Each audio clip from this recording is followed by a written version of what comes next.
Olá!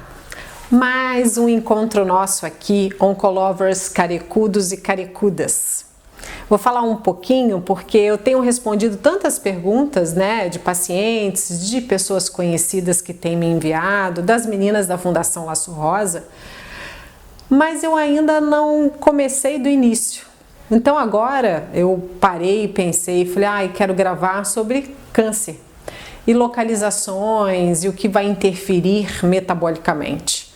É só uma introdução, eu acho que para vocês perceberem, Meu intuito aqui é falar com você, paciente, com seus cuidadores, seus familiares, para abrir um pouco a ideia, a cabeça sobre o que é essa doença. O câncer é uma doença crônica, com uma incidência cada vez maior.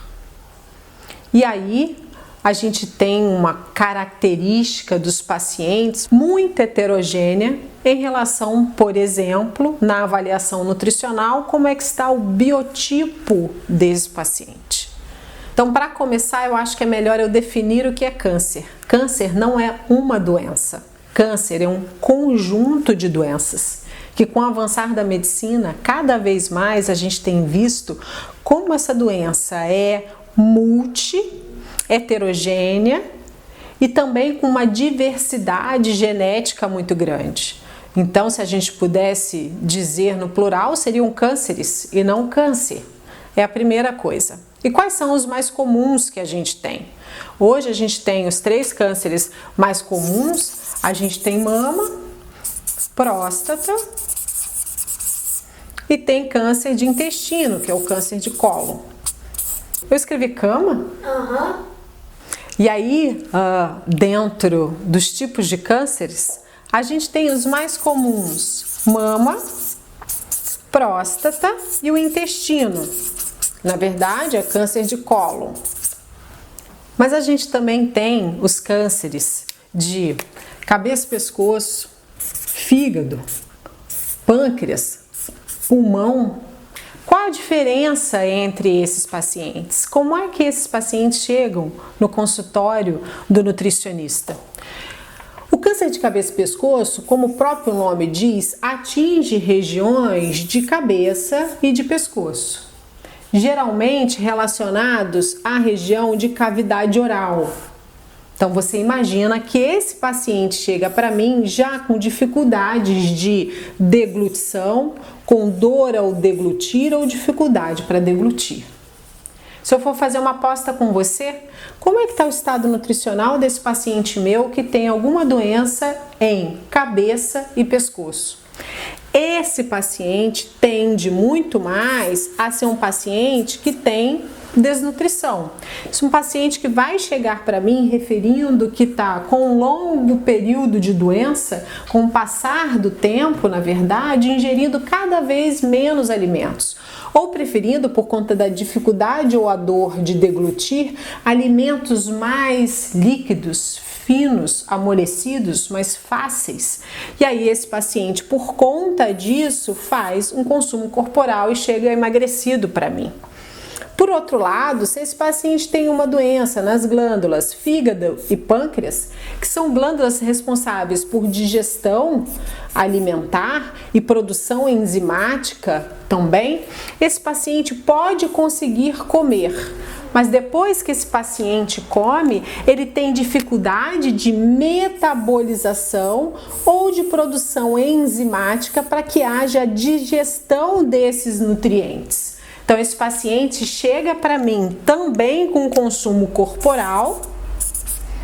Uma grande tendência desse paciente fazer um emagrecimento importante. Só que nesse caso, as queixas aqui do câncer de cabeça e pescoço, vamos dizer, são queixas altas. Esse paciente tem dificuldade de deglutir, tem dor. Mas esse paciente digere bem e absorve bem. Esse paciente aqui, ele consegue deglutir bem ele ingere uma quantidade interessante de alimentos, só que na hora que esse alimento chega para que esses órgãos trabalhem, eles não estão em trabalho efetivo. Então esse paciente se queixa de distensão abdominal, saciedade precoce, qualquer coisa que ele come ele se sente muito cheio, ou aversões alimentares, porque a presença por si só do câncer, metabolicamente, pode produzir substâncias que são chamadas citocinas, que causam perda de apetite, alteração de paladar, desconforto, fadiga. Então a gente vai somando vários fatores aqui. Então esses pacientes vão chegar para mim queixando com queixas, vamos colocar, se eu estou falando aqui que eu tenho queixa alta, eu tenho uma queixa aqui no caso intermediária, relacionada à digestão, absorção, né? E na verdade aceitação alimentar, mas por doença aqui em torno, vamos dizer assim, em torno do estômago.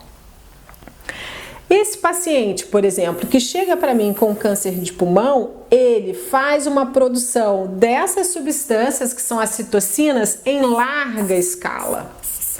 Essa doença aqui é hipermetabólica. O paciente consome e necessita de uma fonte energética muito alta. A presença dessas substâncias altas no corpo, no metabolismo, tira o apetite desse indivíduo. Então eu tenho um paciente que está hipermetabólico, com uma necessidade energética muito alta, e em contrapartida esse indivíduo não consegue bater as necessidades energéticas dele. Então, esse paciente entra em balanço energético negativo. Ele tem uma necessidade energética alta, mas ele não consegue ingerir o suficiente, então ele começa a perder peso. Esse paciente também chega no meu consultório com consumo corporal importante, com emagrecimento importante. A terapia nutricional tem que olhar para esse paciente como um todo, porque adoece ele e adoece família, que quer alimentá-lo e não consegue, e para a gente tentar frear a perda de peso. Muitas vezes em câncer, a gente não tem como objetivo fazer o paciente ganhar peso, nem posso pedir que ele faça isso. Porque se ele não conseguir, ele vai se sentir muito incapaz frente a uma coisa tão comum que é se alimentar.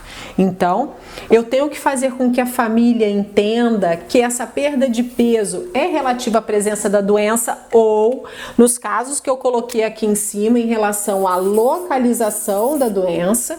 E aí a gente tem que entender e fazer manobras para que esse paciente melhore esse estado nutricional ou pelo menos freie essa perda de peso. Com manobras como, se ele tem dificuldade para deglutir, dor e dificuldade, eu vou dar uma dieta de mais fácil digestão e aceitação.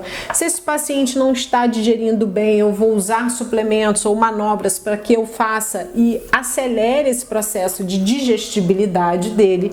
Se esse paciente não está batendo a necessidade energética dele, eu vou usar suplementos alimentares para eu conseguir minimizar ou diminuir esse balanço energético que está negativo aqui, dentro de um aporte ou dentro literalmente de um cardápio que ele aceite, que seja possível para ele e para o familiar.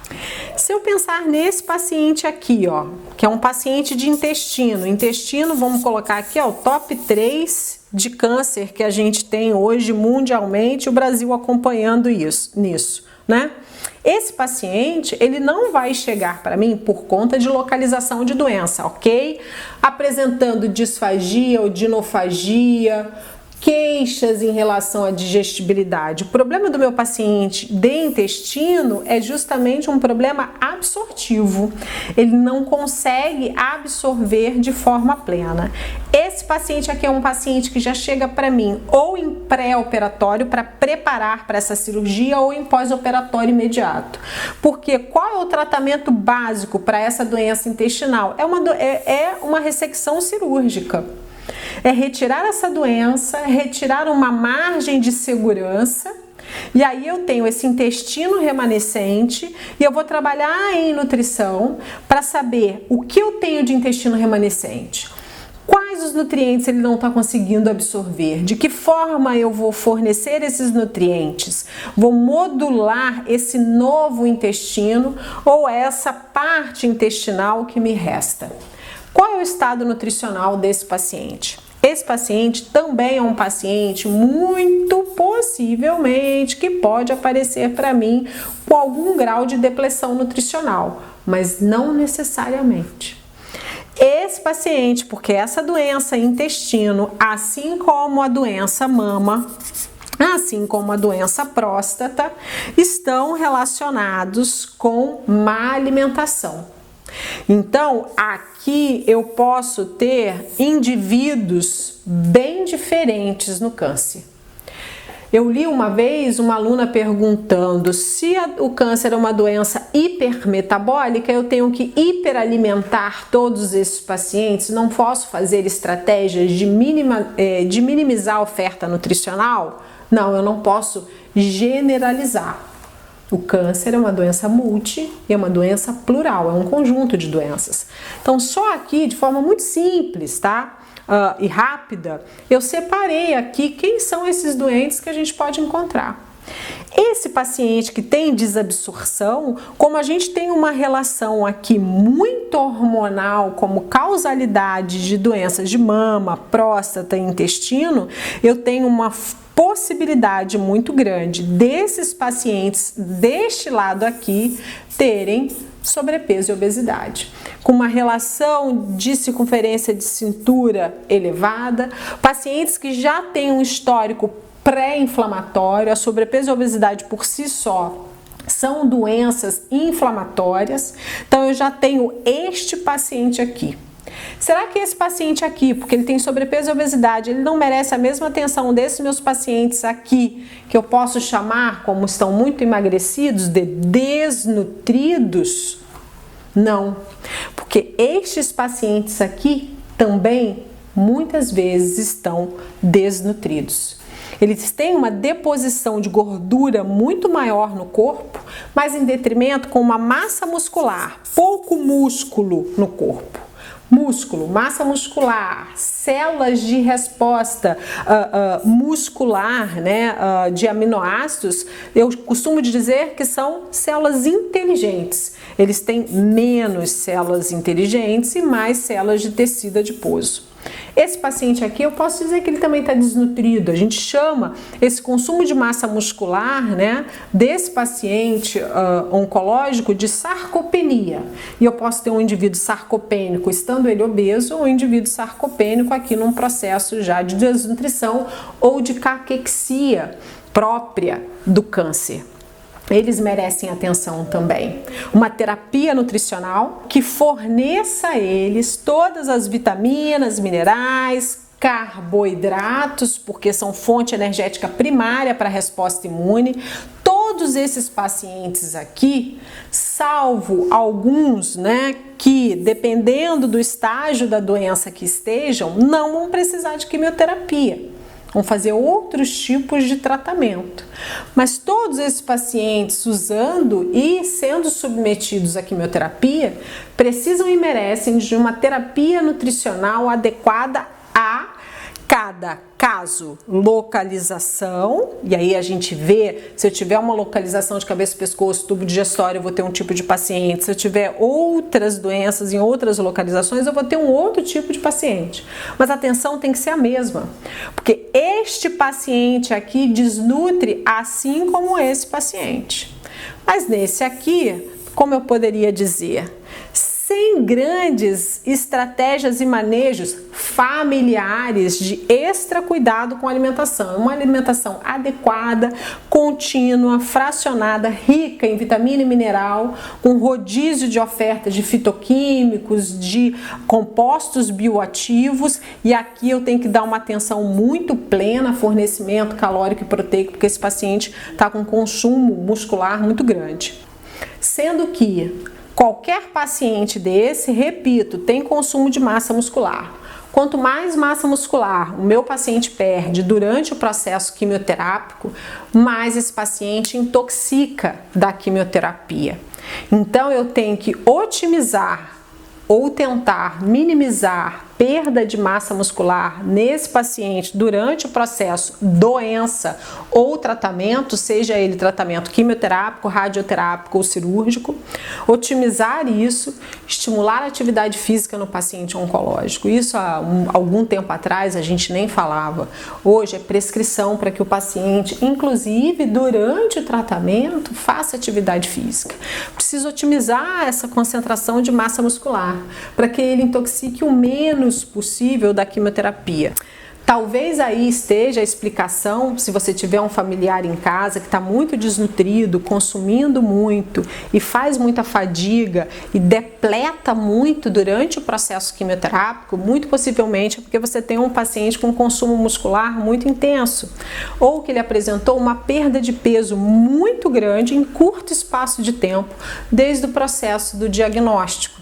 Então a terapia nutricional, ela apoia tudo isso, além de apoiar a família, que são os grandes cuidadores, que têm que entender essa relação alimento e por emocionalmente quererem amar e cuidar via alimento. Muitas vezes esses pacientes têm complicações que eles não toleram muitos alimentos por conta da presença das citocinas, da localização, não é má vontade. Então a gente tem que criar um elo entre o cuidador familiar, que seja o paciente, o seu nutricionista, o seu oncologista, toda a equipe multidisciplinar, para que a gente apoie esse paciente durante o processo, porque é um processo complexo, muitas vezes demorado, e aí a gente tem que agir de acordo com cada etapa, com cada momento. O paciente oncológico é aquele que tem que continuar sendo acompanhado, porque cada momento ele está de uma forma.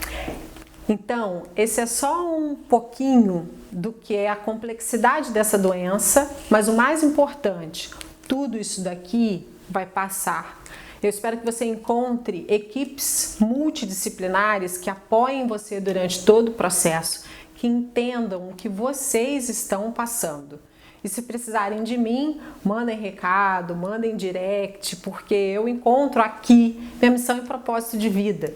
E cada vez que eu explico um pouquinho de oncologia para vocês, isso me coloca no meu lugar. E eu agradeço isso a vocês. Beijocas vitaminadas.